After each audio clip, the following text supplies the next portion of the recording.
My president is a racist. فلوریدا، ایالتی که بیش از سایر نقاط امریکا در آن بحث‌های سیاسی مشتری دارد. 30,000 votes coming for Biden. They're from the United States. پایتخت گلف است. مالیات پایین است.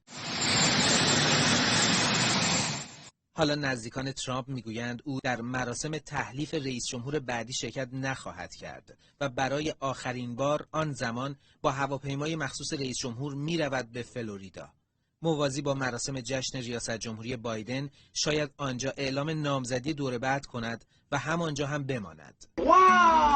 در حالی که کرونا گرفتن وکیلش جولیانی هم از تب و تاب تقلبی خواندن انتخاباتش نکاسته. پیش از اینها اما به پیشبینی کارلا استی، پژوهشگر و نویسنده، ترامپ نزدیکانش را از خطر هر گونه پیگرد قانونی رها می‌کند. با صدور فرمان عفو ریاست جمهوری. موافقان و مخالفانش منتظر پایان این داستان.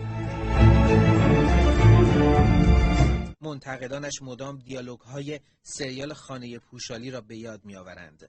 فرانک آندروود را اعلام کنی من سخنرانی قبول شکست در انتخابات مقدماتی را انجام نمیدم. قربان، فکر نمی‌کنین دارین فرار می‌کنین؟ درسته تو ایالت خودم شکست خوردم ولی نمیخوام زانوی غم بغل بگیرم.